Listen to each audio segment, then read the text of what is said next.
Oh, we're okay. Cool. That's what we were talking about. Yeah, super good to see you. That's always.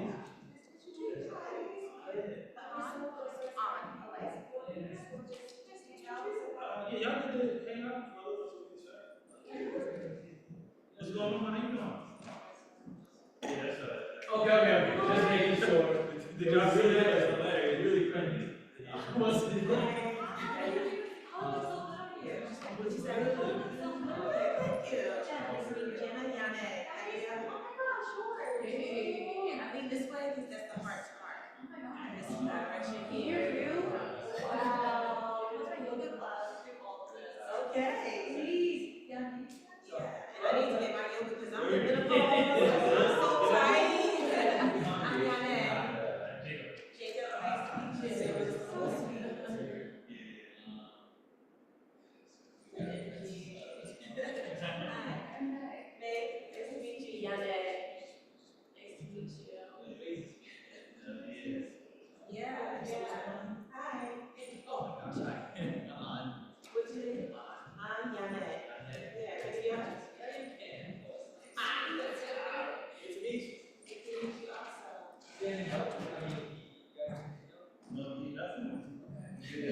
Hang out until excited.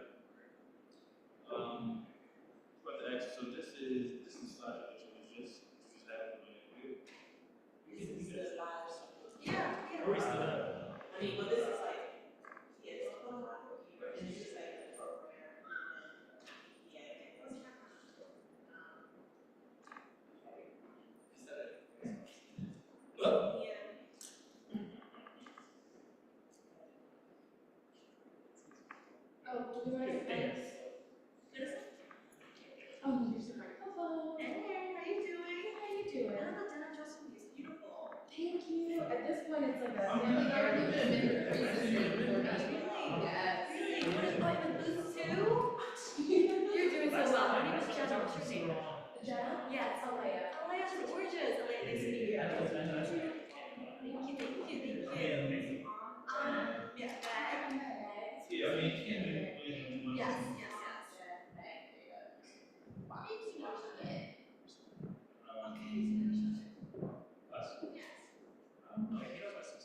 Yeah, I mean, I don't really know how to. I actually didn't remember either. Yeah. I'm not so sure. Oh, it's Hannah. What's good? Should we do any mics, Say it again. Yane? Oh, ours, or are we doing? They're here, right?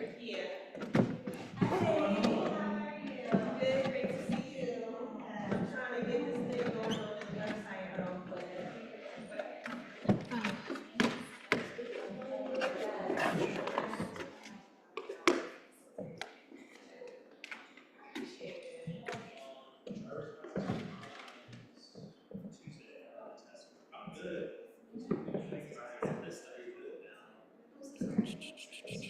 Yeah, mostly tired because there's like things like yeah.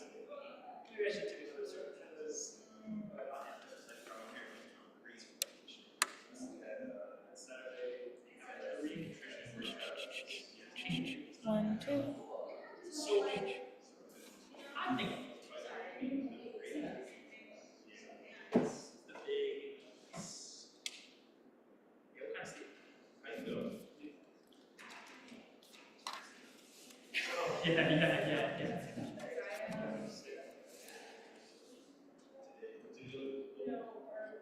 Um,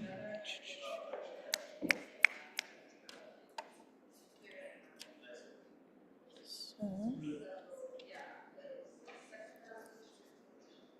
Oh yeah.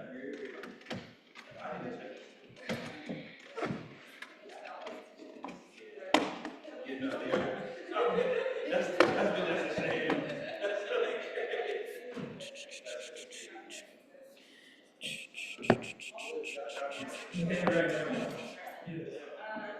Oh yeah, my God.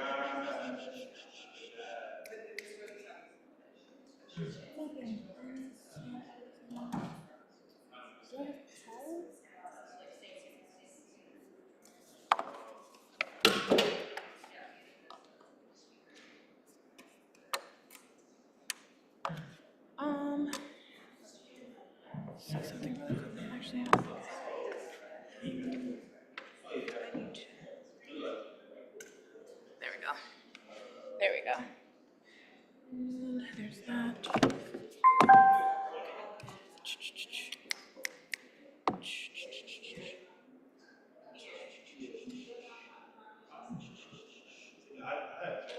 One, two, three, four. 1, 2, 3, 4. 1, 2, 3, 4. Why can't you hear me here? I've got power.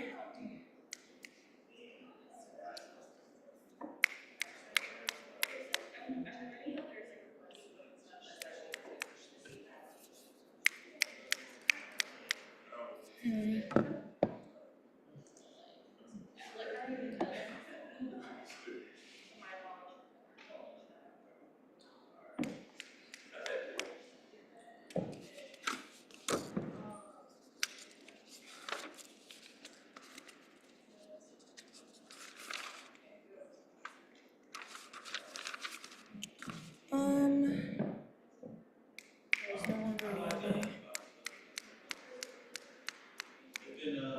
Hi all, sorry for the delay. Just gonna get this sound finalized and then we'll get started with some movement and music type things. But welcome to the Church of the Revolution. So excited to be here with y'all. Hey, Andy. Is there? I'm just trying to get these mics going. I have power now, but I'm still not getting any sound out of the shores. Normally it's just plug and play, so I just pop it on, but I'm not getting anything. I don't know if somebody messed with the... Work IT, so I love this. Just kidding. Neither one of them will give you this one? Mm-mm.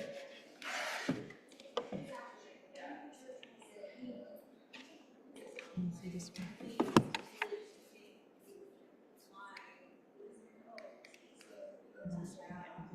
And it's green, so it's not like it's a power thing with the battery Right. either.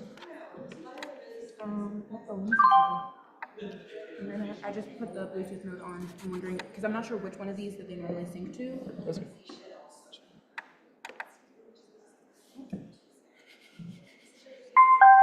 Because I normally don't, the Bluetooth things, I have never been able to make that do anything. So I stopped. I never even mess with that when I turn And on. it just automatically connects. And now that has a Battery? red light on now, so I don't know. It could be a battery. It's because they're not connected to anything.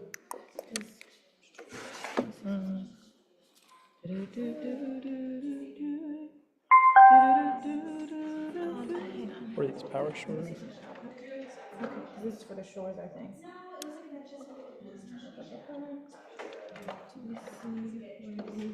Yep. Okay, so this is plugged into channel 6 properly. And we have this plugged into 5. So 5 and 6 should be getting power. I do have to. Let's turn me back on. Because it's almost a second ago. It was green, right? Did it get unplugged? Is this? Ah, okay. Oh, yeah.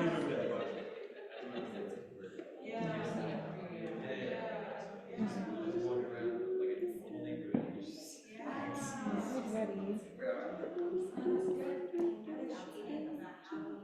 And it's going from this. And it's picking up your audio because I have a Is it? blinking. We're blinking like we're picking up audio. It's just not producing actual sound. It's not going out. So somewhere Where are from this, this needs to go to Teams. so is that this will connect to the remotely? Oh, they got the power. Oh yeah. It's the 8034. I'll pass it right back to you. I'm wondering, I think these channels need to be plugged into the back of these things. So I don't really.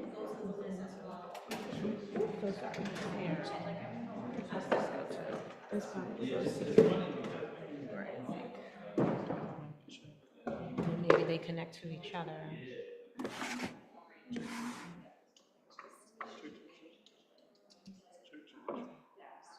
Oh, okay, yeah.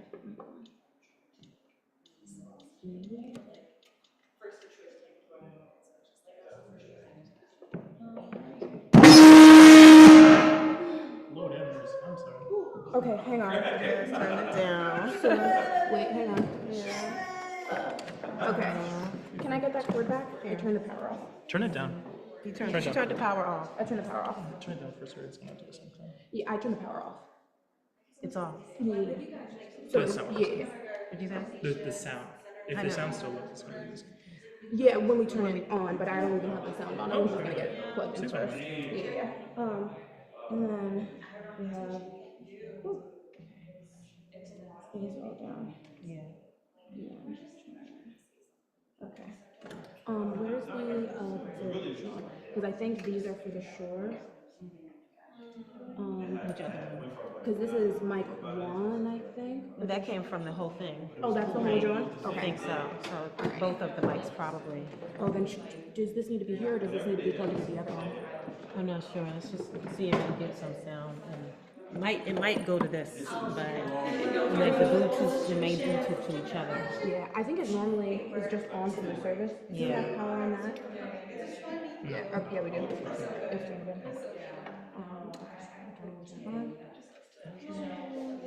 There we go. I'm not seeing it in here now. What channel? I think these are normally set up from the service, but I'm hearing it. Do you turn the volume up a little bit if you are hearing it? I'm hearing the Zoom call in here. Okay, so the mics aren't coming in. They're about to. Okay, that's probably. But they're too close.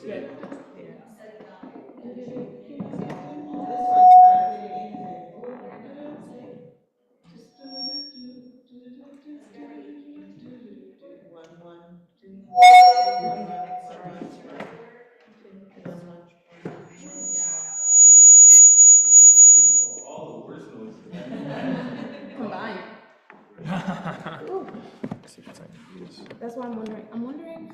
Because I think this one is the one that I normally, if we have musicians, I'll have them plug in here and Directly, here. So I'm thinking it might be better Put it if we over put the here. mics on that one instead. Okay. Hang on, before we unplug, let me Yeah.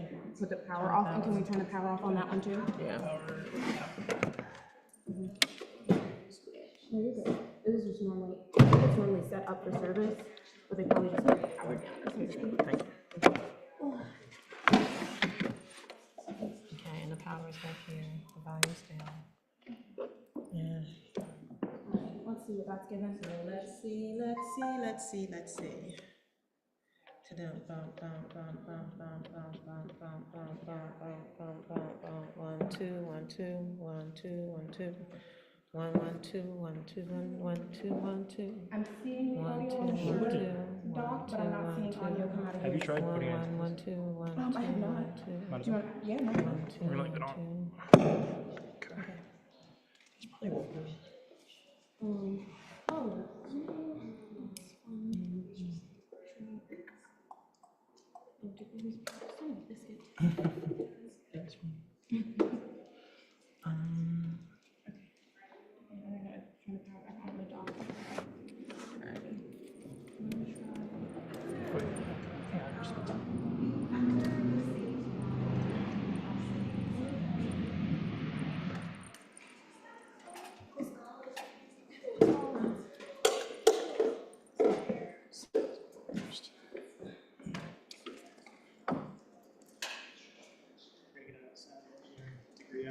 See, I would love a de facto one.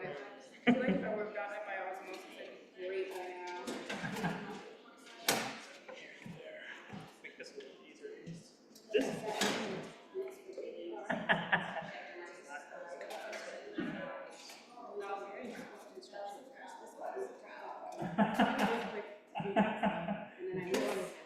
and then that's all it really has to. Right. What I'm thinking is that this, they have it like, this goes to something in here and then that comes here. It's just hard to, I can't really see what's going on. And like, this is reading out channel, and we're gonna post straight into this. This, You know what I'm saying? I just.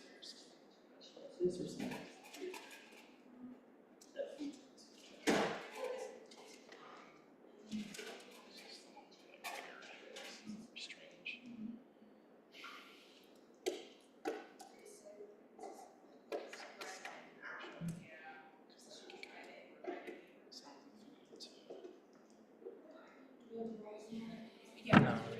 Yeah, we did. Yeah, I turned it down since then, but she hasn't still. No, my ears have stopped ringing from earlier. Oh, God, yeah. No, you're so fine. Listen, we're figuring this out together, and I'm pretty sure I was the one that plugged it. Thank you.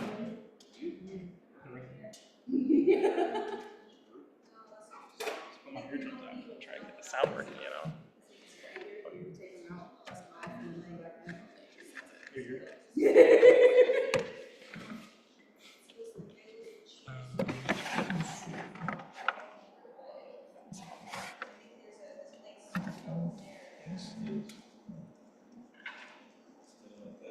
Yeah, normally this is already all set up. So it's normally just like turn it on and then we're good to go. Oh, that's the. They're using this as the microphone. Mic check 1 2. That's what they're using.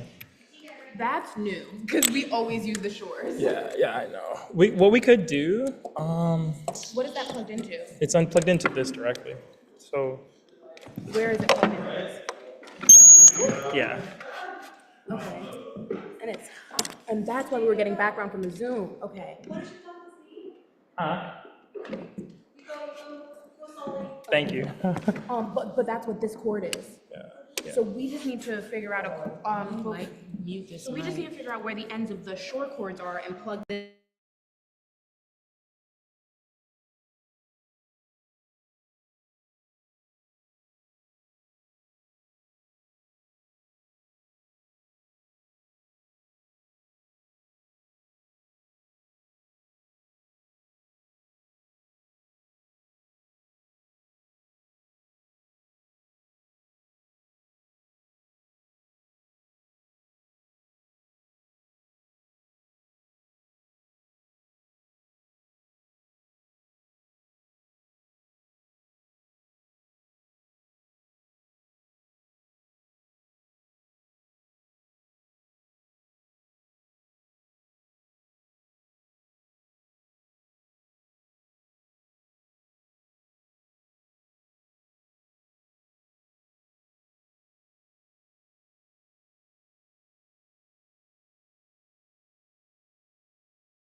4, hold, 2, 3, 4, out, 2, 3, 4, empty, 2, 3, 4, in, 2, 3, 4, hold, 2, 3, 4, out, 2, 3, 4, empty, 2, 3, 4, in, 2, 3, 4, hold, 2, 3, 4, and out, 2, 3, 4, empty, 2, 3, 4. And if you want to continue to breathe in that pattern or find one that makes more sense for you, we're going to start moving just through some light movement as we're seated. But if you're ever confused or not really sure, you can always just find your center again in your breath. So we're going to start by putting our hands up above our head and reaching all the way up as high as we can. We're gonna put in some wrist circles. If we want to put in any slight bend on the side so we can really feel that extend up, we can. And then we'll exhale the hand down. And then our other hand, we're gonna stretch and reach all the way up as high as we can. Put in some wrist circles, extend all the way out, reach, reach, reach. If we want to put in a slight bend in the waist, we can to feel that stretch up our side.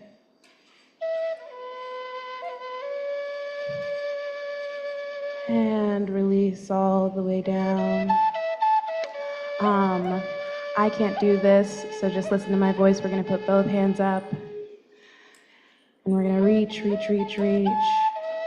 That last stretch. If you want to interlock your fingers and press your palms up to the ceiling. And then one last exhale all the way down.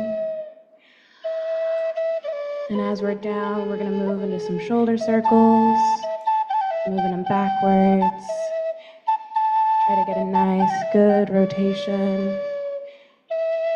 And then we'll move into the opposite direction, moving our shoulders forward.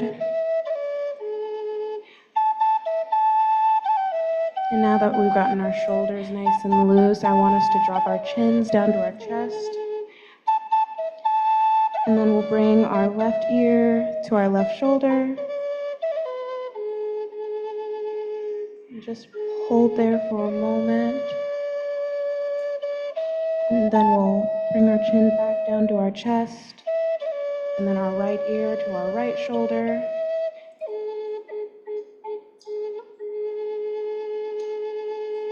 And then bring our chin back down. That was a Alright, spring song We're going to for all the do the animals to come out and one they're dancing. 'cause it's rotation in all that green same and direction, beautiful starting to from the long left. winter. And then bringing And it some have been around. hibernating and they get up and they're stretching and that's what it was. This one, next one is called And a finding our hawk way calling with our song. right to our And right wherever shoulder, I'm and then at, our chin back I do down. call in the hawk. Just doing a circle. We or usually two does come. here. Obviously, we can't see it here, but we can in our minds and our hearts. And then we'll In our reverse the eyes. motion. So in your minds, go in back your the hearts, and your other eyes, way. picture this wonderful, beautiful red tail. Just soaring and soaring, just getting up, almost like the eagle. Getting up, and now he has to search for his food. So he dives And down. then we'll bring our head and he back comes, up. grabs that Really fish's try to think talons, about and he pulling goes back up. the crown of your head all the So this way is what this up. song is all about. And you'll hear the fluttering. I really like to think about Okay, when he's coming posture down. with And then probably when it's real one of the slow, last he's moves I'm just going to take soaring. you through, which is just And a next seated time you see cat-cow. a red-tailed So we're hawk going to on your interlock our travels, fingers again and put this them behind our music head. makes a lot of If you've sense. ever done a cat-cow before, I do not want to butcher the Sanskrit, but I can give you a written thing of it later. But you'll essentially be trying to collapse yourself forward. You'll bring your chin down to your chest, allow your shoulders to fall, and really bring that arch into your back like a cat that's been scared. And then you're gonna go in the opposite direction and pull yourself up. I like to think of it as leading with your chest and stretching and putting that arch in your upper back the opposite way. And we're gonna fold back down and collapse, bring our chin way down to our chest. And then bringing our chest all the way back up.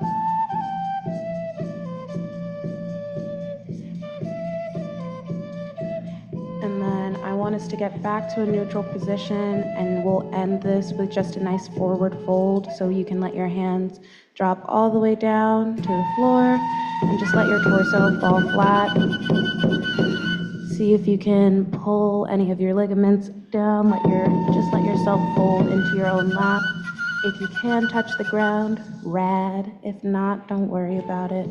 Just really try to rest in this position. Take a few deep breaths. I'll lead us through 3 breaths together here before we close out this practice. So that's 1 inhale. Exhale. Inhale. Exhale. And one last one. Inhale. Exhale. And as you feel ready, you can float your torso back up into a nice rested position. If you feel like it, I love a little hug to yourself to extend a little bit of gratitude for, getting into this little bit of self-care. We thank you guys for joining and grounding with us, and we're really excited to dive into service today. So with that, I think I'm kicking it over to Yane.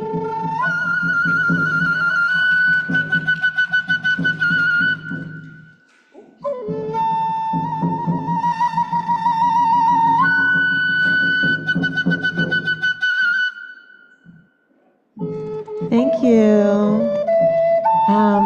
Hey. So, if you see up here, we have our program. What we just finished is Moving Music. And so what we seek to do here, first let me just say welcome. Thank you all for being here. It's a beautiful day. This is the Church of the Revolution, which is the first project launching out of Ubuntu Freedom. Ubuntu Freedom has it's here to contribute to our works and efforts to embody right now the world that we want together. And so one of the first things that we did, we created and shared a set of principles of freedom, which can be found at ubuntufreedom.com. And they are all, they combine to represent what we understand to be a collective vision for freedom that was already being held by many of us, and seeking to represent it in a way that makes it easier for us to say, actually, yeah, we do agree on what we are looking to build. And then also to say, let's do this. And it creates, almost each principle creates a lane for which you can be doing the work of, you're part of the work of building freedom collectively. And so the Church of the Revolution is intending to be a way that we can do it in a local space, to come together, collectively own and build a space that enables us to bring the work that we're doing together, make it more informed, like inform each other, be informed by each other, and to like improve how we connect with our larger community. So a lot of times we have organizers who are one kind of community, and then they have like the rest of the community, and they're like separate, and we need to reconnect, like in the spirit of the Panthers, like reconnect our organizing to like the actual reality that our community is experiencing. That is why we're organizing in the first place. And so it seeks to be a collectively owned space that enables us to do the work of embodying the principles that represent the collective vision that we have for freedom. And so the services are one way, and it's like an initiating way for us to come together as community, for us to be able to connect as organizers with each other, and also to begin to be able to be found by community that is not organizing already, so that, you know, there are a lot of people who kind of want to figure out how to make a difference, and you know, and they see people out there, but they don't know like how accessible we are, how to access the movement. And so it's not a movement if we're not accessible. So creating accessibility to the transformative work that we're setting out to do, and enable us to have like a more collective wisdom by bringing in the wisdom of our community, who doesn't call itself an organizing community or doesn't say it's a part of a movement. So we start off with Move and Music, understanding that not just like arts in general, movement, embodiment means embodiment. Like, so us moving together, connecting through like a one sound that we are hearing and responding to, and then also like moving our bodies together is a way for us to actually manifest and represent the effort to embody freedom together, and the intention to embody freedom together. And then we have our libation ceremony. So, Ant, did you want to talk a little bit about libations and this part of the service?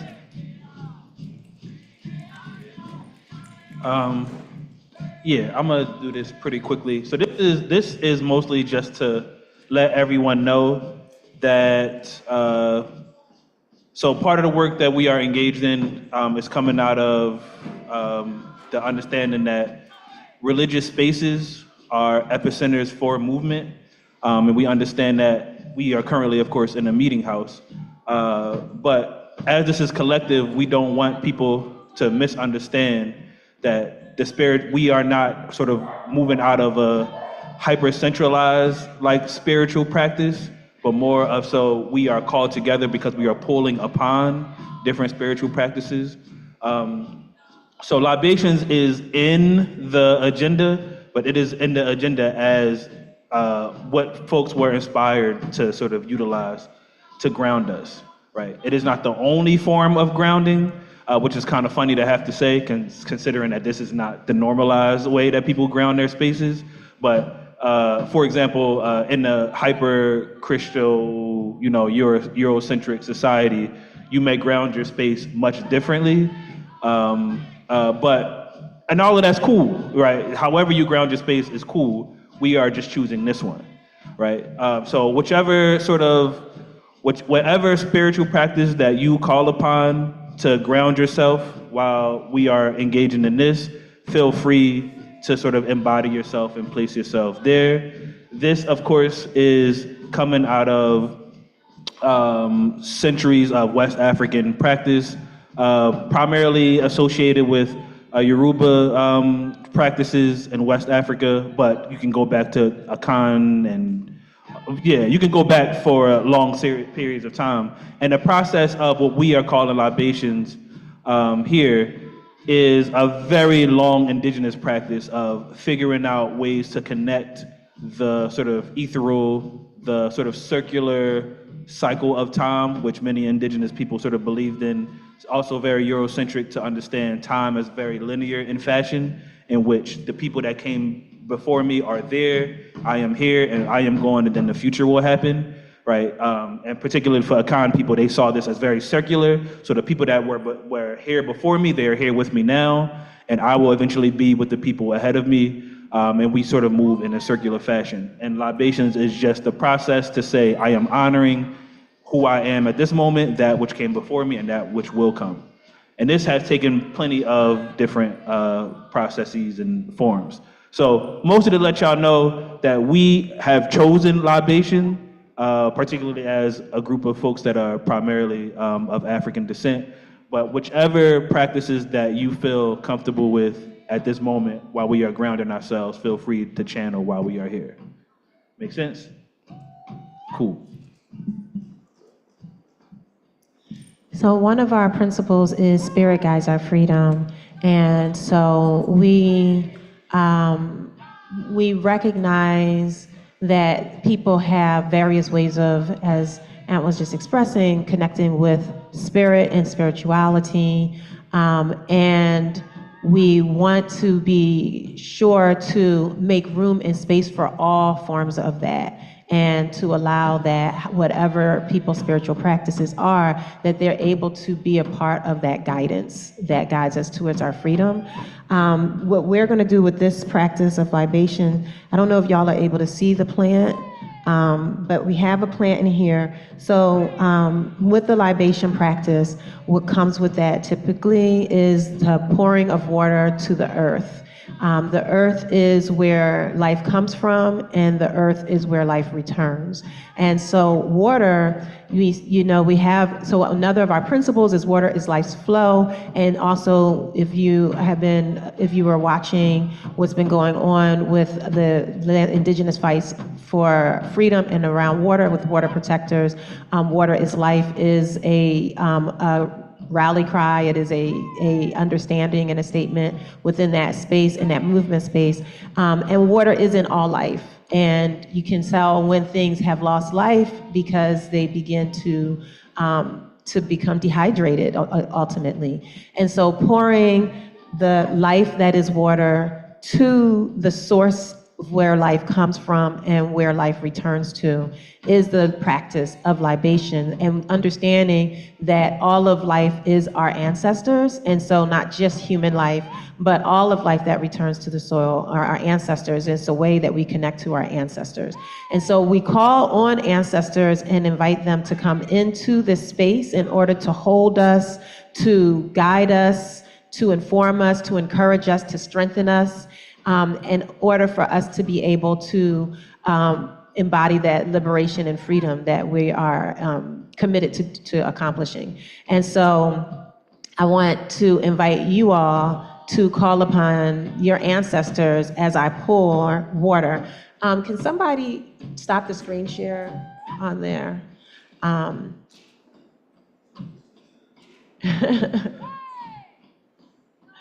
I'll pull that back up again. And when I pull it back up, I'm going to ask if you don't mind, there are a few QR codes on there.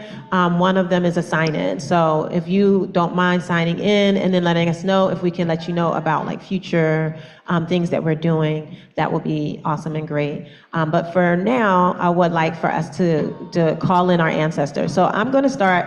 I have a call. So this call is how I call upon my ancestors. I'm going to start with my call and then invite you all to call in your ancestors by however you do that. And this is, I don't say names in this moment, but that's going to be your invitation. But if there are other ways that you call in ancestors, that's fine as well. But I'm going to call in mine.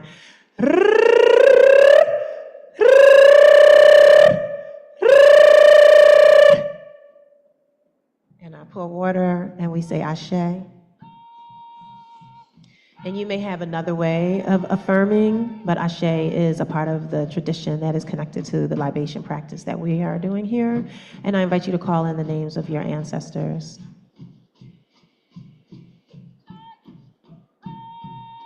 Ashe. Ashe. Ashe. Ashe. Ashe.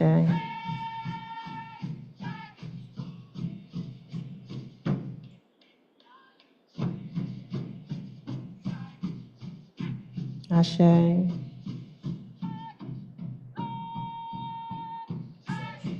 Ashe. Ashe. Ashe. Ashe.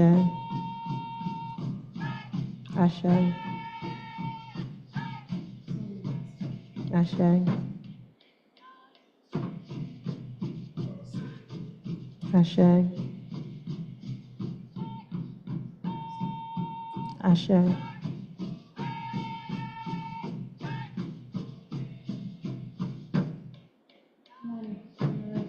Ashe.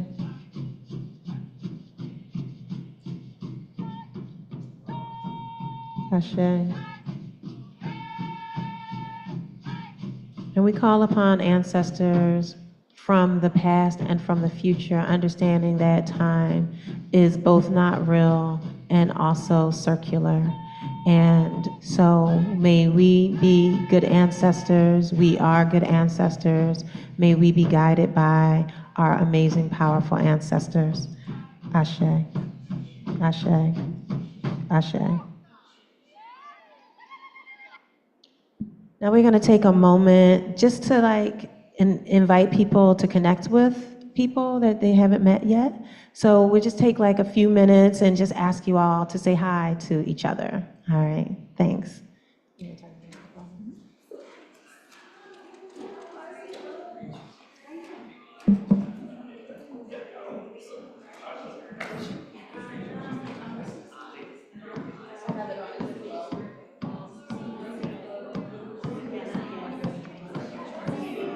It doesn't matter, just one, because it's only gonna be like one song. Close these things.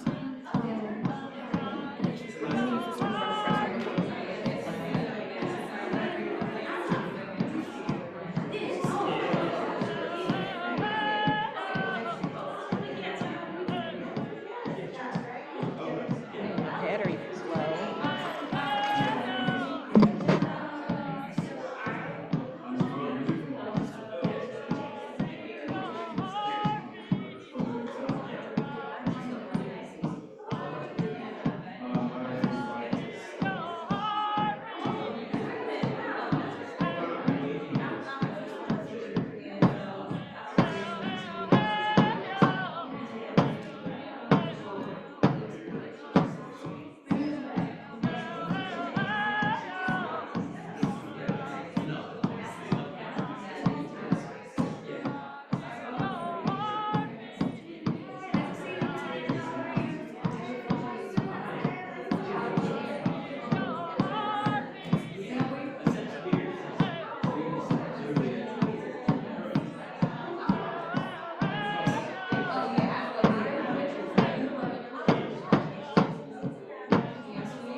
While they're signing in, and then we can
did a nutritional workshop yesterday. And so these were the folks who helped me actually. Yeah. They'll also be here today. Honestly, really cool, John. I don't know if you know about like yeah,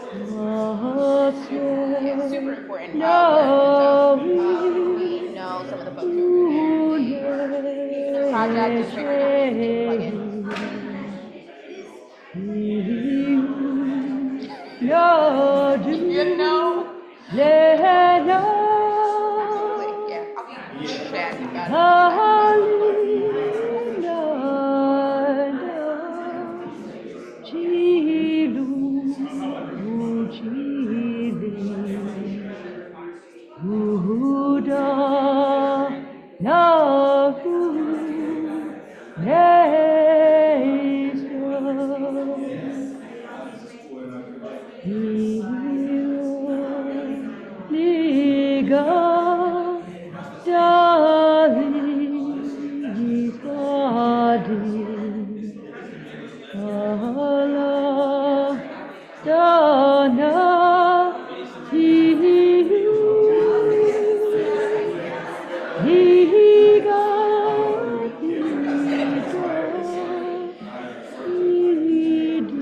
Okay, I love how much folks are connecting.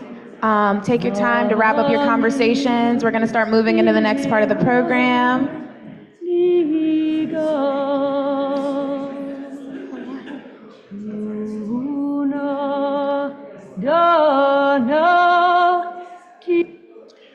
Okay.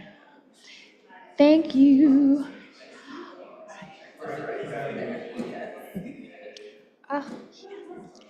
It's always nice to see folks checking in. Alrighty, I just wanted to give another reminder to folks as we're settling back in. Please be sure to check in. This is a great way to stay in the loop about things with Church of the Revolution as we continue to grow, as we continue to connect, so that way you can stay plugged in. While you're doing that, I just want to chat a little bit about an event that we had yesterday, which was so fun. The Community Health Ministry was able to host a nutritional workshop, which was so fun. We were able to find really delicious and cost-effective recipes, which we'll also be able to try when we break bread after service today. And it was sponsored by Patriot Home Care. They're a local home health organization that cares a lot about community, and so they were actually able to provide the food that we utilized, and that we'll be also eating today. It was a really great way for us to connect, learn about some fun recipes that are really great, think more about macronutrients, and also just really continue to build on a lot of the momentum that the Community Health Ministry has been building. There's a lot of really fun things that we're doing there. The current or the Ubuntu Freedom Principle that ministry is based on is that every individual's health is community wealth, and especially while we are seeing the devastating impacts of things like SNAP benefits being cut back, finding ways to really talk about how to build health through having healthy and cost-effective food options was like really, really, I don't know, it was really gratifying for me. Great way to build community in times like these. So we did want to thank these folks. If you know anybody who needs any sort of home health care or anything like that, you can feel free to tap in on their information. Really great folks. Woo woo. Okay, alrighty. Hello, welcome, welcome. Yes, and okay, we're checked in, we did the home health thing, and now we get to move on to the next hat, which is the creative ministry, which is something that I run over here at the Church of the Revolution. We normally have multiple musical selections throughout the service, and today we are going to be graced by none other than Yane. Before I hand her the mic, so sorry. Because yes, Yane will be stunning us. We will be putting in just a little bit of work. So there's a fun little chorus in here that I'm going to be like singing, but I would love for y'all to join me. It's really, really simple. So she'll lead us, and then if you get lost, follow me. I'll be doing the thing, you do the thing with me, and then we'll make it through, and it'll be really fun and cool. All right? You have the other mic? Oh, okay, we're going to try to sing. So this song that I'm going to do is called Virus. And so there's one part that I hope that you all will be able to join in on. It's really simple. I spread love. I spread love. I spread love. I spread love. I spread love.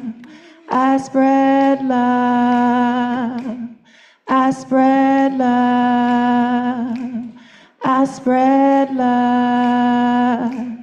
I spread love. All right, y'all got it. So when it's time to come in, Alea will help you know how to come in with it. But that's your part, all right? All right. I'm here to love you. It's why I was made to be the love you crave. What's been missing ain't your fault.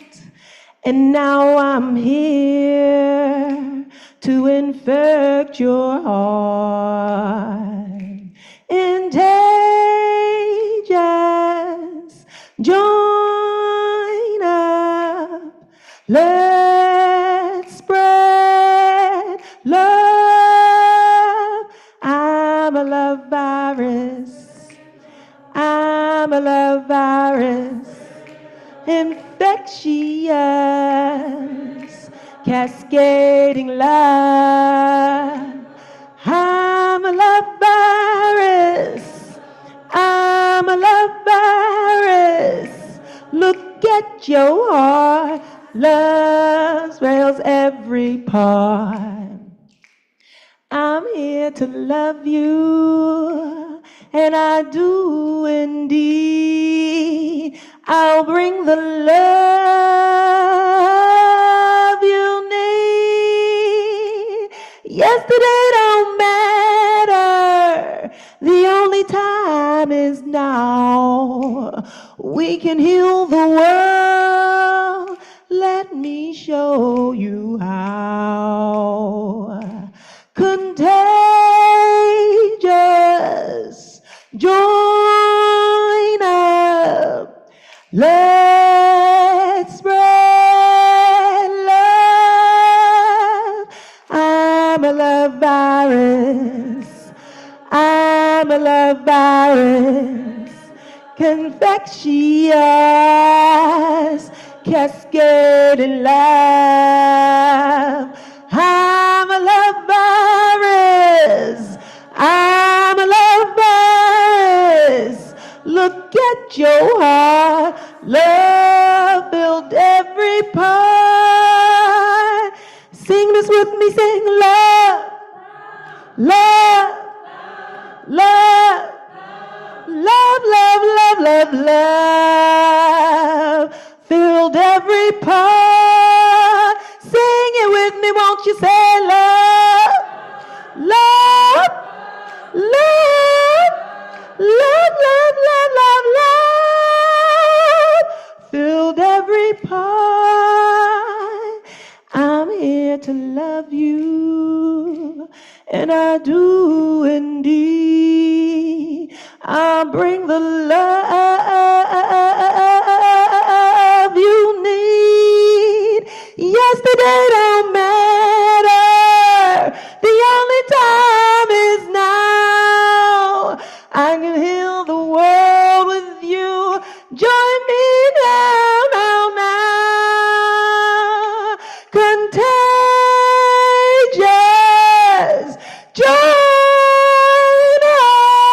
up. Let's spread love. I'm a love virus, I'm a love virus, infectious, cascading love. I'm a love virus, I'm a love virus. Look at your heart, love filled every part. Thank you.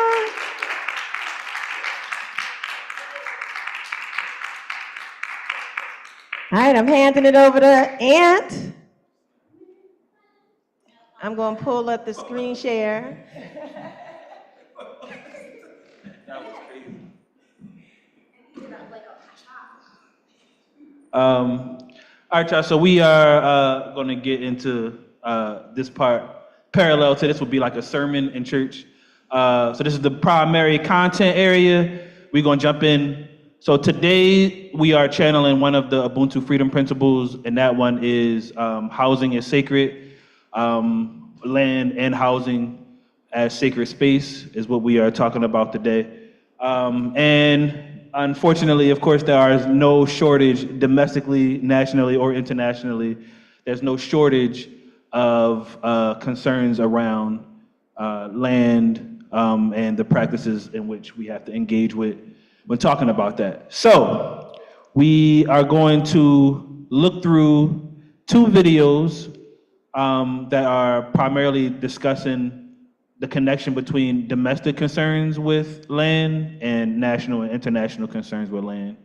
Then we'll have some time to get together and share what we were feeling about the videos, and then we got some breakout stuff later on.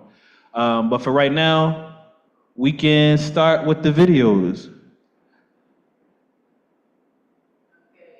What it sounded like. Should we have to share audio? Yeah, let me go and make sure.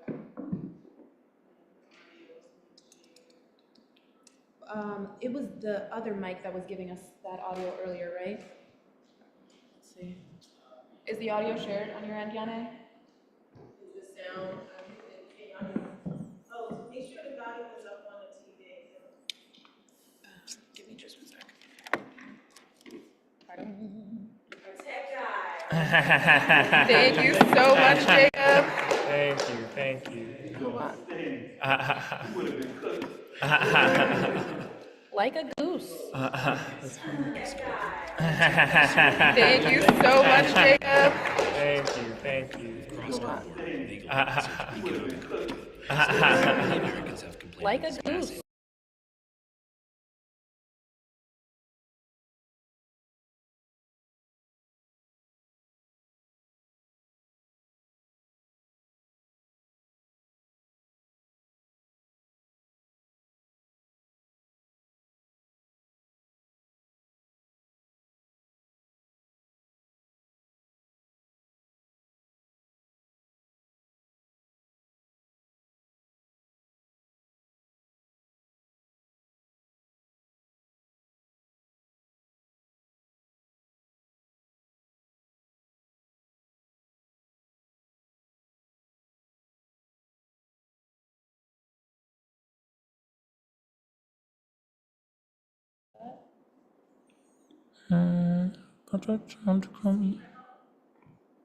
When I connected on my phone earlier, it did play from this thing, so if you send it to me, I can also play it that way. But we wouldn't get the video. We would just get the audio, the only thing. How did you get this to click? Was that on the other TV or was that on the? Oh, yeah.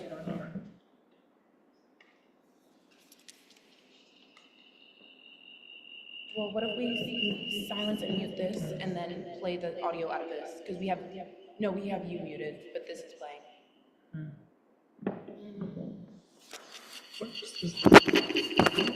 Yeah, I was thinking we can take that and plug it into This the is perfect. Taking away job opportunities from working class Americans, lowering the bottom line for coal miners, flooding the streets with Yeah, I was crime thinking we can take and that and leading plug to it a into canine This is genocide. perfect. Taking away job opportunities from working class Americans, lowering the bottom line for coal miners, flooding the streets Yeah, I with was crime thinking we can take and that leading and to plug a it into canine This is genocide. perfect. U.S. Mexican class Americans, lowering the bottom line for coal miners, flooding the streets with Yeah, I was crime thinking we can take and that leading and to plug a it into canine This is genocide. perfect. U.S.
Americans and leading to a canine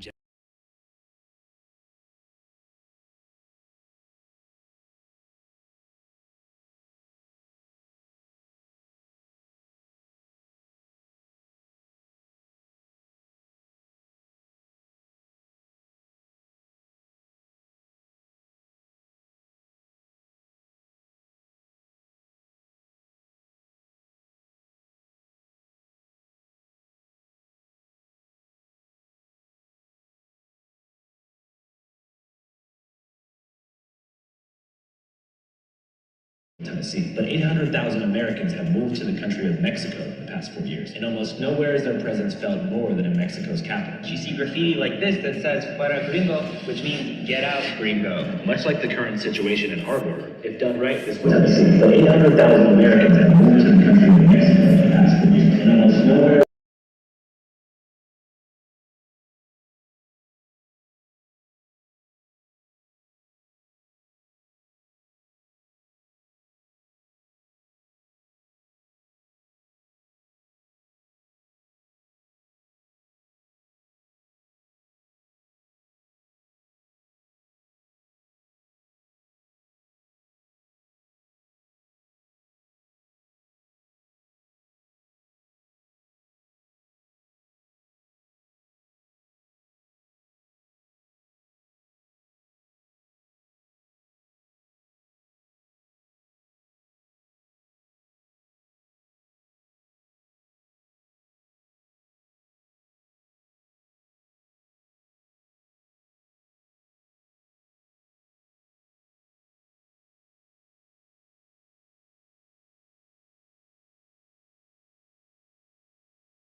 thing that happens when you think about like the Sixers when they trying to build some type of stadium, like or anything like that. It's like the money they're just gonna suck the stuff out of the people from the people that need it, and it really pisses me off seeing the bull say his favorite word was throw it back. Right. It's like what kind of like I don't know. It's just like so strange, like the type of like things that community members have to give and have taken from the community space for like just people that don't value what they're even taking from them. Like, you know, so that's annoying.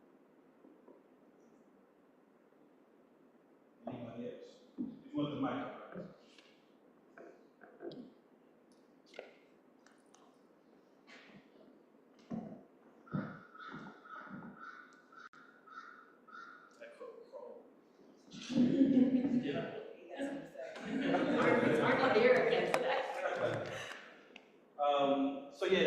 The first video primarily focused on Mexico City.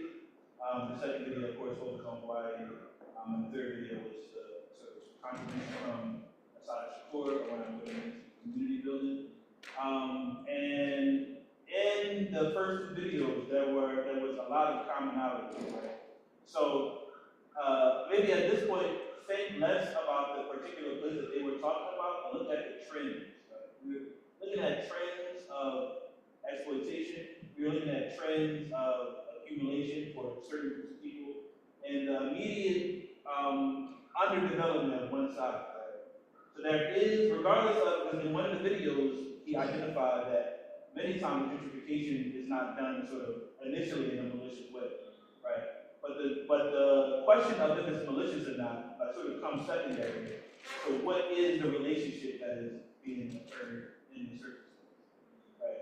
So Jazz said something a little bit earlier about how people who are engaged in this process don't even necessarily understand or have the same value of what they're taking, right? So they're engaged and they're coming, but the value is not the same.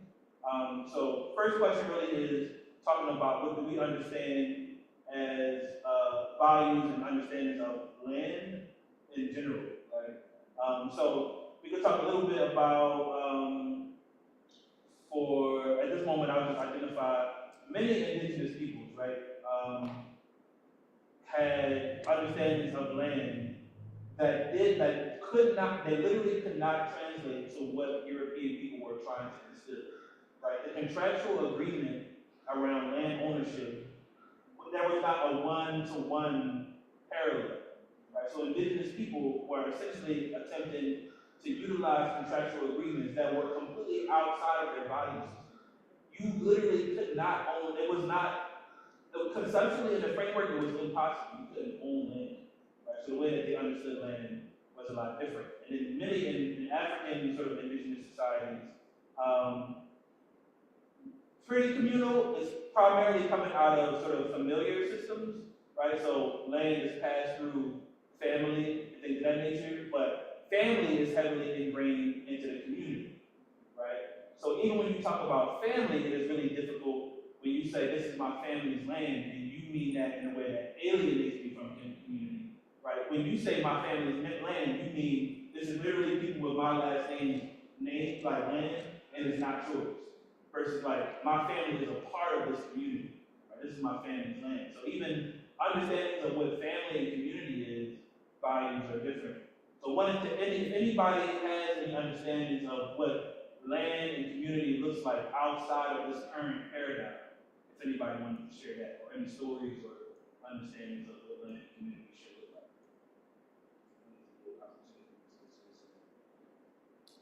Just learned it.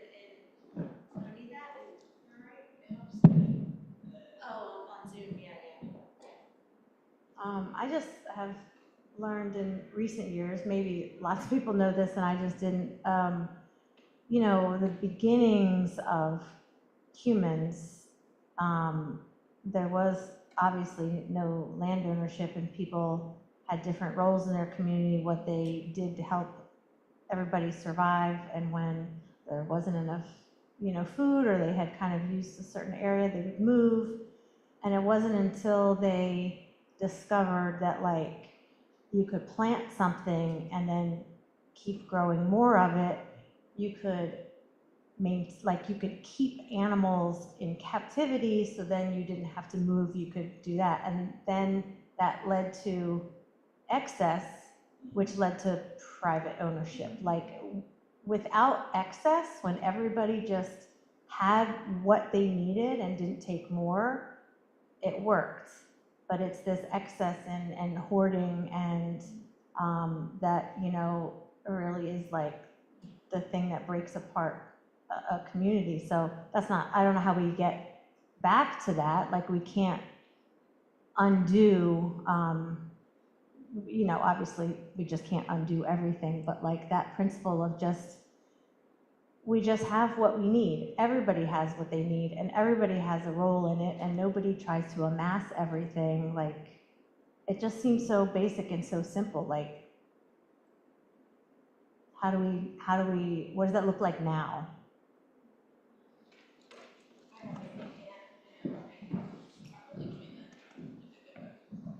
So I'm like with folks, hi.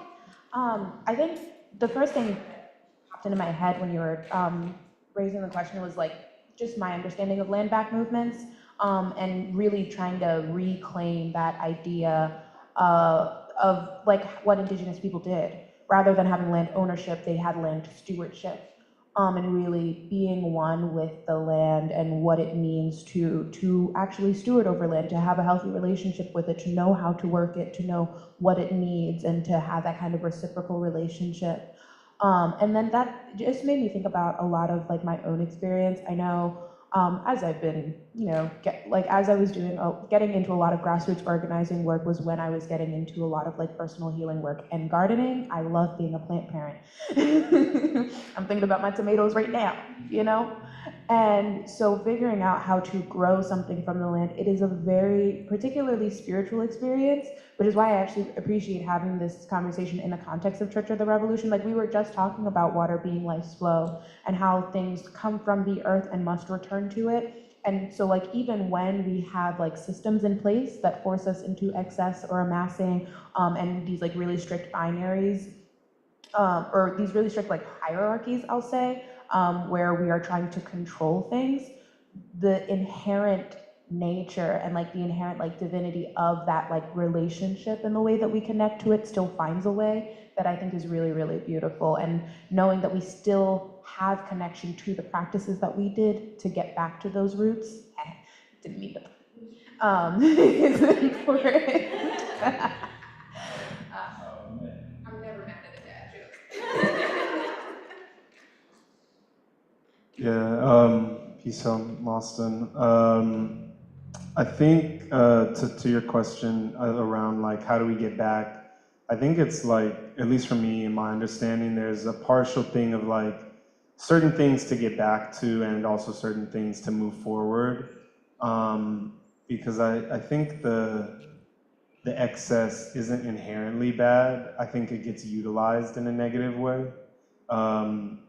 And maybe there's a tendency, but I think there's a lot of projects. There's like a recent monthly review, which is like a publication. They did a recent special issue around communal projects, focusing primarily on communal land projects throughout the world. But a lot of them are in the Americas. And I think there's a specific thing around the Americas as a place that was the New World, because a lot of because it is different than other places where cultures have remained relatively intact in some ways for thousands of years or hundreds of years, whereas here on these continents, obviously that like rupture, and on the continent of Africa, that rupture occurred really strongly.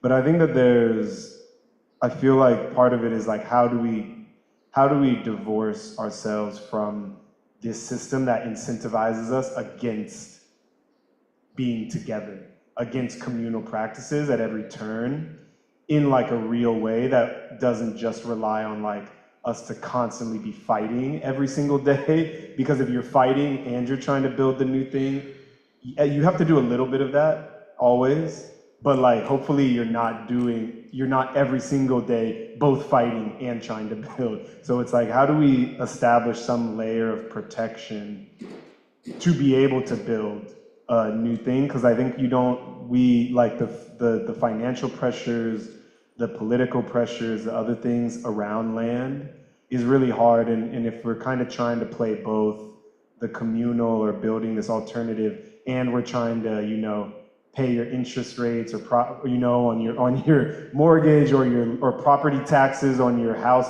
that can go up like immensely just because it becomes a nice neighbor, quote unquote, up and coming neighborhood, right? Like if we're not able to protect against those things, I think it's really hard. And I think places where it's been successful, they've been able to establish some layer of protection, whether that's like in Cuba through like a national revolution, or in like Brazil through, they haven't had like a national revolution, but they've had historic like quilombos, right, area in like maroon communities that like have been able to get land, or there's similar things in Colombia as well, where even though at a national level it's not really, it's still capitalist and all this stuff, they've been able to carve out some layer of like, we can at least protect what we have from the regular system to some degree, and then we can figure out what autonomy looks like for us. Because like we can't really figure that out if every single day we're like still having to fight and participate in the regular system in the same way, right? You always have to do a little bit of that, I guess. But yeah, that's something for me that just feels really important, is like, how do we establish those layers of protection so that people who are part of a community can even like have the room to breathe and to think about like, how do we want to act and relate, as Asada was saying, relate to each other differently.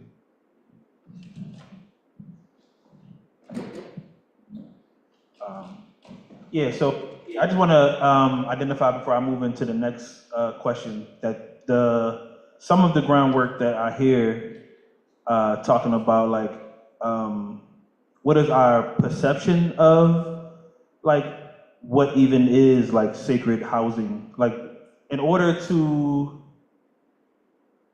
establish the fight, how are we conceiving what are we fighting against? How are we even conceiving what we are building, right? So there is this understanding of, like, do we need to go back, which is the question that you sort of thought about, like, how do we get back to this time of lack of access? And then the sort of realization of not all access is inherently, terrible, right? It is what is systemized to make access sort of operate in this way. And there are societies that have existed, post-agricultural revolution that had access and managed to, like Incan society, which I was talking to Lucy about a couple of days ago, but Incan society managed to utilize mountains of resources in a solid way. And Monterrey talks about Peru, where capitalism hit Peru, and the idea is capitalism brings this development, but it actually destroyed. They talked about it in the video, right? They came to Hawaii, and the idea is, Monterrey makes an argument where he says, even if you took away all of the moral arguments, let's talk about, are you developing something better? If you come to Peru and you destroy indigenous society, but what you put in place actually feeds everyone, then okay, cool, you got the better argument. But not only do you fail the moral argument, you also don't put in a system where everyone is fed and housed, right? So then we have that contradiction. So just talk about some previous understood values, right? So most people probably already know a lot of this, but there's much of that you can read about indigenous Navajo people, Cherokee people, things of that nature that have an understanding that all living things have a spirit, right? As a human has a spirit, this tree has a spirit, this bug has a spirit. And as it's improper for me to own a person, I cannot own this tree, right? I cannot own this animal, right? So these ideas are foreign. You actually have to destroy those ideas before colonialism can really fully take root, right? Which is the sort of contractual agreement sort of system that they try to implement. And then you can look at Arawakan speaking people, Taino people in the Caribbean, right? That have no concept of you get to own all of this, right? These are things that don't exist. So understanding that there is a time period where obviously we can look at and judge a society post like that society being there, But thinking about looking at different societies where these paradigms don't even exist, right? I don't even know if we can conceptualize. Nobody around you is thinking about, can I sell my house, you know, to get a better price on such and such, which may increase your rent. That's literally not it can't exist right here, right?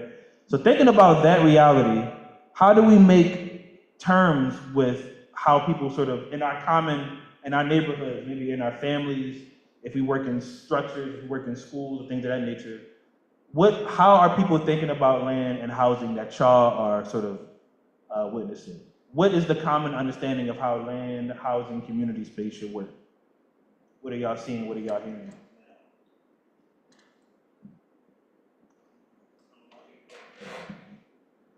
Well, this makes me think a lot about, and so I'm in Pottstown, and Pottstown was in a lot of trouble because of how it was treating its unhoused population a couple years ago. Sued the city because of the ways that they were seizing their tent encampments, really similar to what's happening in Kensington. And it was all for kind of what you were saying earlier about how gentrification normally doesn't happen for no good reason. Normally there's an area that is underdeveloped or people don't have access or what have you. And when I ended up doing a dive into it and writing some articles, what I realized there was several different housing programs that Pottstown had put in place so that way they could do a revitalization project. And it was great because it included in there projects where folks that were native to Pottstown would be able to get access to resources that allowed them to maintain their homes, you know, that allowed them to rebuild. So whomever is on a fixed income doesn't have to figure out a way to come out of pocket and to do repairs that are totally inaccessible to them. But those are also the very first programs that close. They're the very first ones that run out of money, and the ones that remain open are the ones that are well, we want to make sure that we're leaving ourselves open to this Amazon Depot contract and be able to do this, that, and the third. And it's we're literally building housing policy and principles on the hopes and dreams of a Bezos, while Aunt Betty can't afford to maintain her home.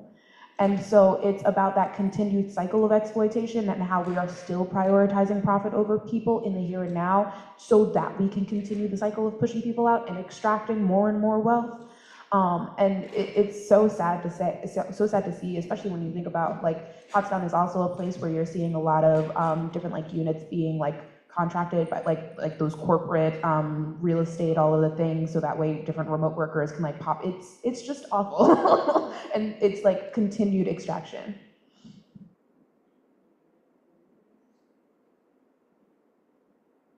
And the question is just that, how are you seeing in your neighborhoods, whatever proximal sort of area that you are in, how are people thinking about land, community spaces? What are y'all hearing? Okay, I don't know how good of an example this is, but I live on this block that has an empty lot, and it's owned by PHA, and they barely take care of it. But there's a guy on my block who mows the lawn there, and people use it like a dog park, and people take care of it and stuff. And typically, if people leave their dog poop out there, some of the neighbors will yell at them. I put some little doggy bag things outside to encourage that. So it sort of has just turned into a community dog park. And my landlord told me that in the past, they used to use it as a grill spot where the neighbor would have a grill and would cook out there. And if we have a block party, then they would put the bouncy house there and stuff. So it is not owned by anybody there. And I'm sure the PHA folks don't want us doing that, but we sort of have just recommodified it and made it our own, which I think is an important thing that people should do, especially because PHA leaves these houses abandoned, leaves lots completely empty, doesn't plan on selling them, doesn't plan on developing them, and just hoards them. So this goes back to the conversation that we had of excess and why is excess wrong? Well, having excess privatization of land is always wrong, right? Because if you're hoarding the land for no reason, whatever. Versus if I grow excess tomatoes and I give them to my neighbor, that's not wrong, whatever. So this excess land that we had here, but we decide to reuse it and repurpose it for something that makes the block feel a little bit more connected, more happy. That is, I think, is a current example of what we could do, you know.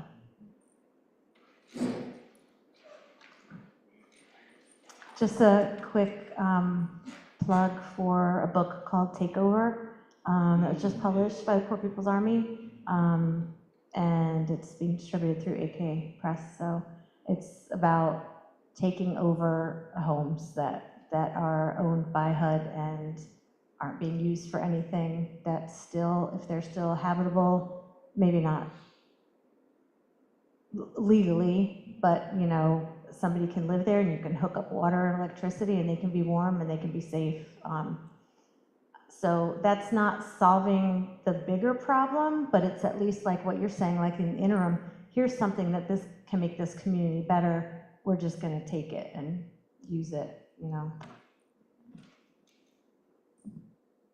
Yeah, I just wanted to identify that this changing of belief is extremely important. I think that sometimes we get in the sort of hole of like, this thing right now is not changing anybody's like material conditions in the long run. But if people's minds are changed around, oh, I can use this house now, right? If everybody in the neighborhood understands that like vacant lot owned by PHA don't mean nothing to me, right? That is actually going to create some changes in material conditions at some point, right? Versus you made the thing change now, but the hearts and the minds of the people are not moved. Hello, everyone. I'm Omni. Thanks for being here and having this space. So yeah, I guess my experience is maybe a little different from y'all's in that. So I live and travel in my van, but I've never lived in a city. So I experience the city sometimes, and I realize that the city space is a different environment when it comes to community because it is a big, massive, sort of privatized area that doesn't have much nature usually. And so that's different from what I've experienced more of a rural setting, which I guess is more where I can speak in. But I am very interested in the city aspect because my understanding is like 80% of Americans live in the city. So I'm coming from more of like a intentional communities and rural farm life setting. But like at one point I was, you know, and I was all like, this is the revolution and stuff until I was made aware of too that like, you know, 80%, like I said, of people are living in the cities. I'm like, oh, this isn't gonna work for everyone living out here, you know. There's not enough land for that, I think. But what I can share with more immediate experience of mine, I'm coming from Vermont and there's a farm that an organic veggie farm that I work on up there. And back in 2020, there was a bunch of people that started to come together more than usual through a homeschool group called Kith and Kin. And a lot of these people live in the area. This is around Danby, Vermont, or Rutland is the nearest city. Very rural out there, but and so basically though, they came together during COVID to you know, figure out a better way to coexist during the chaos and whatnot, and when things were more challenging. And it led into something bigger, and a lot of them have moved closer together. And so basically this farm is the home base of the homeschool group, but food sovereignty is a big part of this, and there's a group that I can't think of the name of right now, but basically it is the farm basically donates to this group that has doctors that will basically prescribe food to people for medicine, and so like that's like the farm like is one of many farms in the area that's a part of this program, and so that's a part of the food sovereignty of the area. Vermont's really big into the food sovereignty and really big also with like food farm to table and stuff like this, but also like the farm itself. So like I said, a lot of people are moving nearby and they meet once a week for potluck and a homeschool day for all the kids. There's like 12 kids and their parents that farm and learn farming and learn community. And we have singing circles, and it's changing, like I've heard a couple times here already, like the mentality of the children, which I think is important, like to create these spaces for the youth to see the world in a different way and to understand what sharing is and that like what ownership means and what food is and that it comes from the ground. But also like them living in proximity of one another.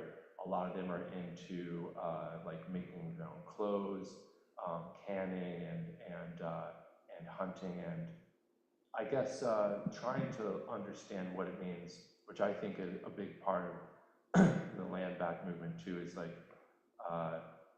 becoming a part of the processes of being a creature of the earth. And like I think technology and money aren't inherently bad, but like are like a buffer between us and those processes of being a creature of the planet, of the earth, and the ecosystem. But anyways, I guess it's just a beautiful experience that I've had there, where like these people, they don't live on the same land, and I have experienced other like intentional communities with people like commune styles, but like they come together and they share and they trade, and like so that's the kind of experience that I've had more recently, and I want to like learn more about how that can translate into like a city setting, you know, because I realized this last time I was there that like the farm is the home base. It's what brings, and it is a business, but it's what brings everyone together to have a communal like sharing situation. And so I guess like again that like third space or whatever they call it in the city, it's kind of like what that farm is, and like what this place is here seems like. And so yeah, I guess that's all I have to share with, as far as that. But yeah, I would like to hear more a little bit about maybe what it means to have that sort of situation. I don't need the mic. I just want to thank you, both of you, for reminding me that, like, even if we take over one house, it's nothing, but like, what it's doing in people's mentality. I just appreciate that reminder.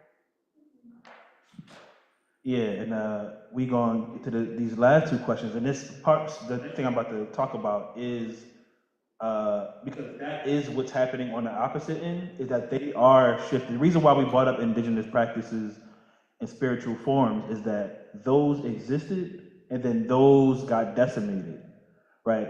You need the indigenous boarding schools. You need them. And that is not what wipes indigenous people off the map, but that's what gets people to accept that indigenous people are wiped off the map, right?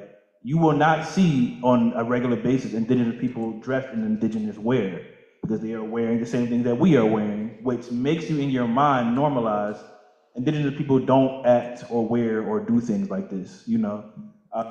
So thinking about the outsourcing of colonial beliefs, there was, I forget which video it was, but there was a video talking about that many times these people are suffering economic conditions, right? They are going through economic conditions.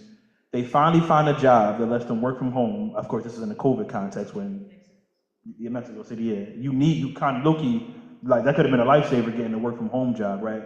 And you used that money that you did not have before to change your material conditions by going to Mexico City, where you uprooted a group of people who needed to be there, but it benefited you, right? So you go, the price that you are willing to pay is more than the people that you live around, their living conditions grow, and your way of life replaces the way of life that people who are already there. Now, your intention, of course, was just, I need a job, I'm broke, and I need to go to a place where my living conditions, you know, make sense, and then you end up uprooting someone else's, you know, community. And the people that he was interviewing was every race in there. I don't know if y'all saw, but there was every race in there. And we watched him interview the black dude. That was hilarious, man, because he was going to change his answer to whatever did not make people uncomfortable. It's like, this is cool to live here, right? Yeah, this is cool. But isn't it crazy to live here? It is crazy to live here, I agree, right? Because anybody can sort of ingest that colonial logic, right? So now we are at a time period where those sort of ideas, we have to combat those ideas, and which is why sort of the idea of changing minds is important. So lastly, I want to talk about, because we're talking about ideas and we're talking about changing material conditions, as people in here who are primarily in organizing spaces, what organizing strategies, given that we understand what we are up against, what organizing strategies do we need to undertake to build the world that we understand that we should have, that we should be living in at this moment? What ideas should we be putting out? What ideas do we need to combat? And what practices do we need to adopt?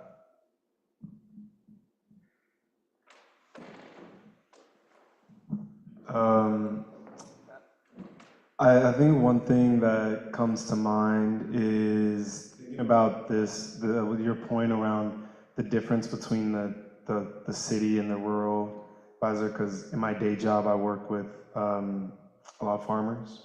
I'm not a farmer. I have not ever really lived in rural. I've lived in small cities, but not rural, like not on a farm or anything like that.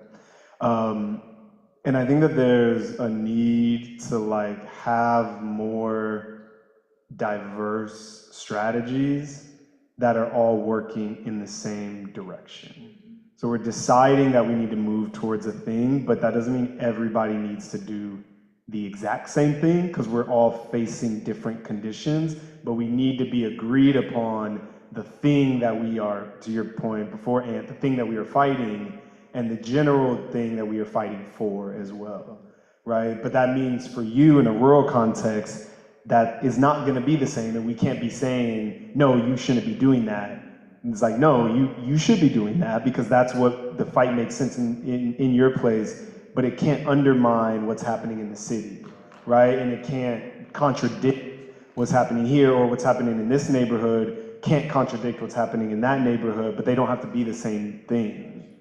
And I think that that is like a really necessary way we need to adapt. I think that I'm still learning a lot about this, but I think the communal movement in Venezuela is something that I have been learning a lot more about, because they've adapted over the last 10, 15 years, depending on the way the government, the broader central government has acted, depending on the way the sanctions that are put on them have changed their material conditions, but they've increasingly become more, they're all different types of communes. So there's yeah, it's okay. There's urban communes, there's rural communes, right? But then they get together in a communal union to discuss what are we all moving towards, and how can we be working with one another materially and consciously as well, to form we all need to be doing these things, even though my commune might be more just a housing commune for people residentially in the city, and yours might be growing food, and someone else's might be producing clothes and textiles or whatever, or even maybe not even producing stuff, just repurposing things that they get to give it to other people who are suffering. So how do we bring all of that into a network where people can understand that we're all doing the same thing? We're all moving towards the same direction, but we don't have to be doing the same thing, right? But we're conscious that we're moving in the same way. And on that point of consciousness, we're no, we all have a role to play here, not just somebody's going to tell me what to do. It's no, you actually need to figure out what to do yourself, but when you figure it out, you can link up with other people who are also figuring it out, so I think getting to that idea of someone's not going to come around and tell you what you need to do. You got to figure that out. It's collective.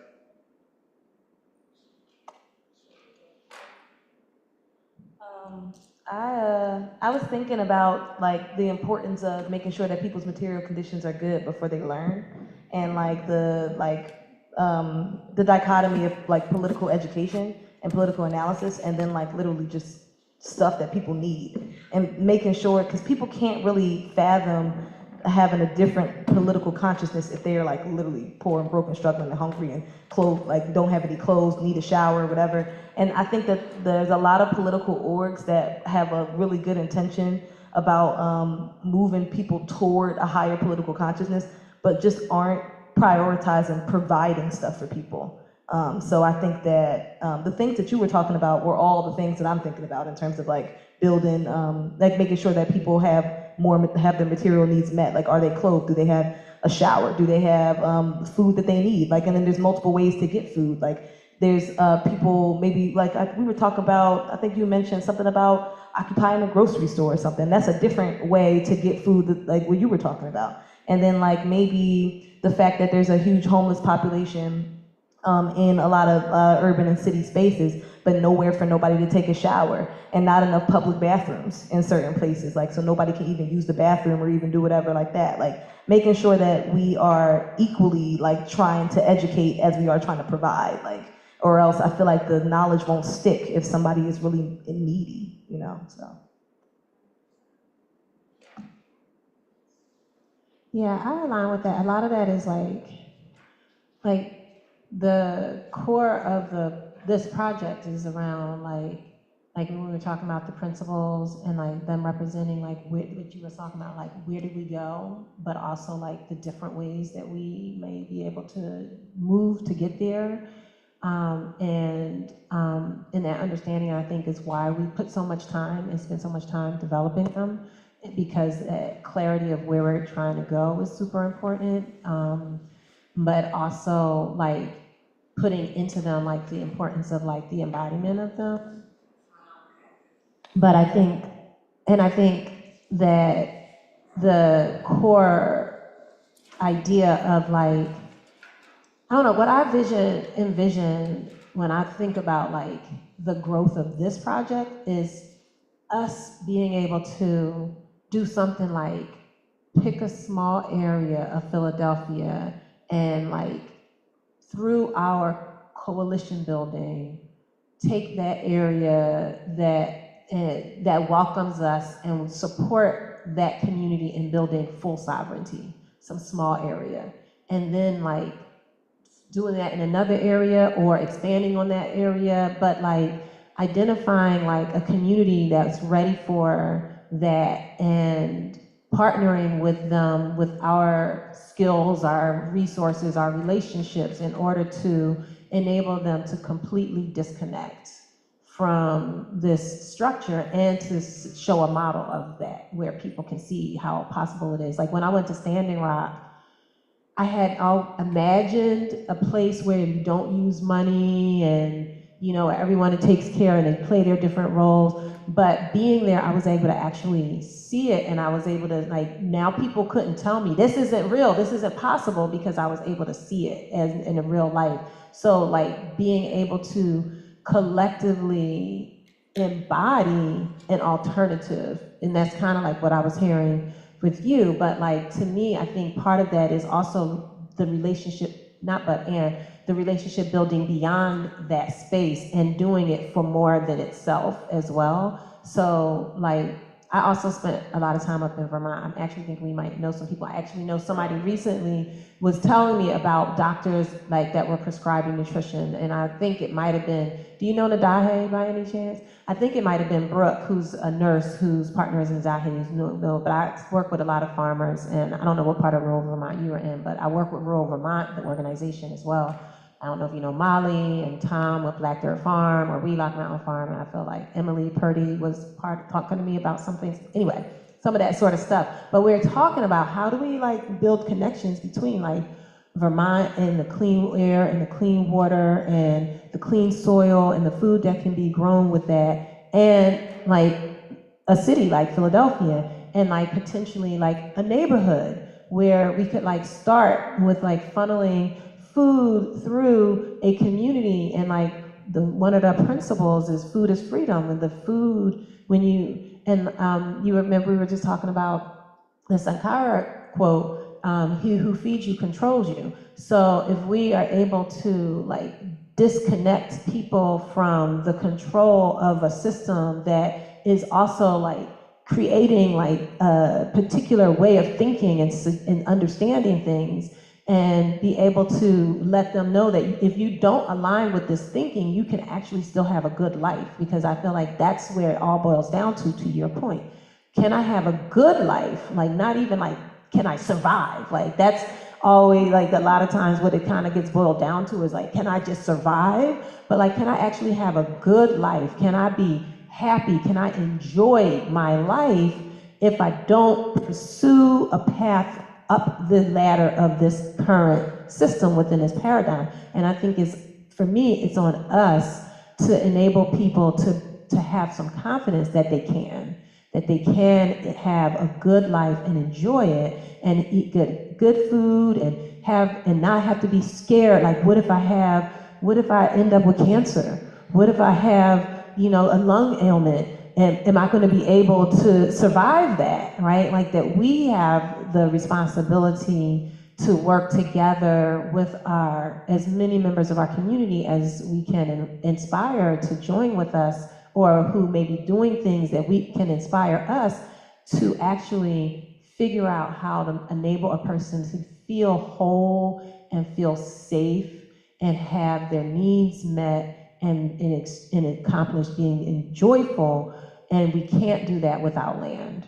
You can't do that without safe home space. Like, right now, I'm living in my car. And so I'm like not able, like I'm experiencing so much of how, like, I'm really experiencing how difficult it is to stay like clear-headed, to get things done, to maintain my inspiration, to maintain my high spirit, to maintain my normal level of joy. Like, I have to do so much work to be myself, to be like my normal self, which is a joyful, optimistic person. And so the work to be me exhausts me. So if you can't have like those basic things, like you're saying, really like clearly, securely met, then you can't actually function as your whole self. And, and then if you're not, then you're going to be in pursuit of whatever makes that, which is going to like reconnect you back to the thing that's oppressing other people.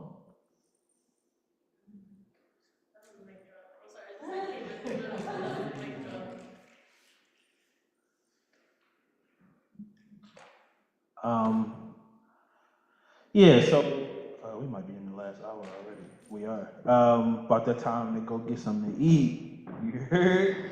About that time. But Austin, something that you said really resonated with me, which is the current sort of in different and segmented components of society, everyone is trying to analyze what they need and then judging every community outside of theirs for not doing what they personally need in their community. So one very common thing, and a little bit of it occurs because we in particular are just hyper US centric. Even like oppressed people like view their conditions as the world's conditions, and everybody should be organizing in this sort of format.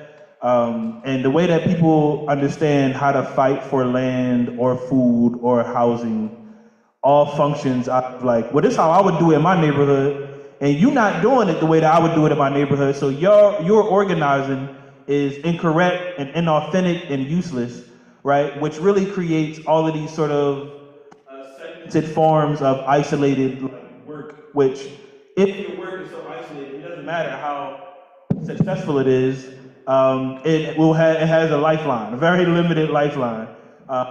Any sort of society that has liberated itself from colonialism, I think to that nature, has found that they will run into whatever their time will run out. You cannot sustain a struggle alone. But looking at your society alone and saying, this way is the way, if you are not willing to do this, then we won't unite with you, creates a very short lifeline. So, I am in the boat of, one, decentralizing my own experience, like understanding that my experience is important, but understanding that my experience exists in the context of an entire like global experience of people all over the world. I am not the only one on this planet, and understanding how to contextualize my life in context with other people who are also struggling.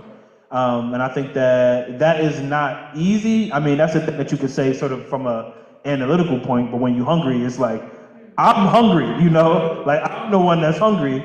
And that, but, so the but is that framework is the same framework that got black dude in the video to get a job and go to Mexico City to gentrify another person's neighborhood, and he himself is an oppressed person back in his own hometown, right? And what you will see all over the Caribbean, I mean, one of the biggest struggles in the Caribbean is that the consequences of indentured servitude never fully played out. So on the ground, you have a lot of Guyanese versus whatever South Asian diasporic struggle. You got Jamaican versus whatever South Asian diasporic struggle. And you have two colonized people arguing over land that they were both brought to because they can't understand that my experience is not the only experience. And because I don't see the white supremacists in front of my face, that does not mean that white supremacy is not creating these conditions. And that really does require you to say, let me step, I know how I feel, and I know what I need, I know what my family needs, but I am not the end-all be-all of my lived experience. And I think that that is a component that I believe that we'll have to get into, which is not super easy, but I think that's where we need to go. So the next thing on the, like, the couple things that are left on this program is, where's my dad? Oh, it's the next slide. Okay. Just to like, kind of like overview of what we are here, like what we've got going on, because we want to invite folks to be a part of, you know, the ministries, and like that's a way to get connected to the project. Just to really quickly, as you see up here, we have a quick overview. We have a quick overview of our current 6 ministries. And so you keep coming, and I keep on thinking, like, I need to like see if like where you want to like plug in. But we have the 6 ministries, and you can see what they are doing. Don't want to spend a whole lot of time on them, but there are people who are connected with each ministry. So the education ministry is Ant and Akimba are leading the development of that ministry. The outreach ministry, myself and Austin are working on that ministry. Community health ministry is Jasmine and other people who are here. Alea works on that ministry as well, even though we want to like we want to get ourselves to the point where we are narrow in our one ministry so that we don't burn ourselves out. But Alea's got a lot to do with community health, so it's like really hard. Creative ministry, Alea, to the point that I was just making. Accessibility ministry does not have anyone there yet, but it's such an important component that it's there, and it's a focus for us to identify individuals who can make sure that we're at the forefront and at the early and at the beginning and at the front, thinking about how do we ensure that all members of our community are able to be a participant, and nobody comes in and then feels like, oh, now they have to accommodate for me, because that's not the same as knowing have already been thought about and cared about. So that's the accessibility ministry. And then the resource ministry, which Lucy, who's downstairs, is leading the development of that ministry. And so the things like that we want to do, a lot of what we want to do is service oriented. So like whether it's community health with developing, like we just had the nutrition workshop yesterday, which is educational, but also coming together. But also we are going to be doing training. We want to train people in CPR. We want to train people as CNAs, LPN, training, health fairs, those sorts of things. So there's that service component. The creative ministry is not just like making sure that there's art in these services, but we also want to go out and take art into community. So that would be art bills, that would be going into senior centers and maybe like doing some performances or like some arts activities there and in schools and things like that. Outreach, we also want to do like various brigades in the community, food brigades, Building brigades, maybe it's taking a garden or an empty lot and turning it into a gardenscape or things like that. And then the education ministry is just making sure that that consciousness shift is being, supported with the right information and materials, as well as planning these services. So if there is an interest, we would love for you to let us know. If there was the sign-in sheet, you didn't see that, there was a QR code with a sign-in sheet there. I'll take it back to that, and then if you feel like it, you could complete the sign-in sheet and let us know, and we'll get in touch with you. But then also, while we're here, we can also talk about if there's a ministry that you would like to become a part of. We're seeing this as the building part of this process, and I think that the idea is that maybe when this weather breaks on the other side in the spring, that we'll have things really well built and solid enough to really launch some more substantial programming at that time.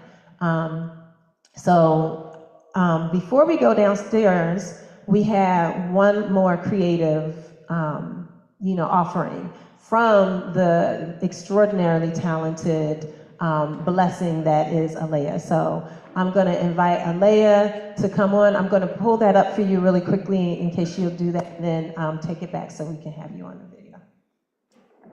Oh, thank you guys so much for attending. It's great to be connected. Yes, big stretch. I am in a big stretch mood. Thank you. Sorry, dog is doing a great stretch. But it's been really great to connect with you all today, especially as that was such a rich conversation. I will say that my mind, body, heart, spirit, all of me was back home. I'm first gen, but my family is from Jamaica. And I learned so much about how much of my family is in St. Elizabeth right now, where about 96% of the houses have experienced some form of damage as a result of Hurricane Melissa. Things are good, but connection has been sparse. And land is so complicated back there. And because creativity has been so moving for me, I think just listening to the songs that always played when I was growing up have been a real balm when I can't hear from my folks. So this one is something that I think a lot of people know. So if you want to sing along, you absolutely can. And I think it's also really important. We talked about a lot of what we're struggling through, and knowing that we have climbed over many hurdles, fought through many things, things are gonna be all right. Don't worry about a thing, 'cause every little thing is gonna be alright.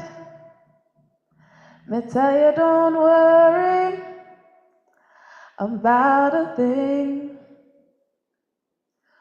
because every little thing is gonna be alright. Rise up this morning, smile to the rising sun. 3 little birds pitched on my doorstep, singing sweet song of melodies pure and true. Singing, this is my message to you. Me tell you, don't worry about a thing, because every little thing is gonna be alright. Me tell you, don't worry about a thing, because every little thing is gonna be alright. Rise up this morning, smile to the rising sun. 3 little birds pitched by my doorstep, singing sweet song of melodies pure and true. Singing, this is my message to you. Me tell you, don't worry about a thing. Don't worry about a thing, 'cause every little thing is gonna be alright. Me say, don't worry about a thing, because every little thing is gonna be alright.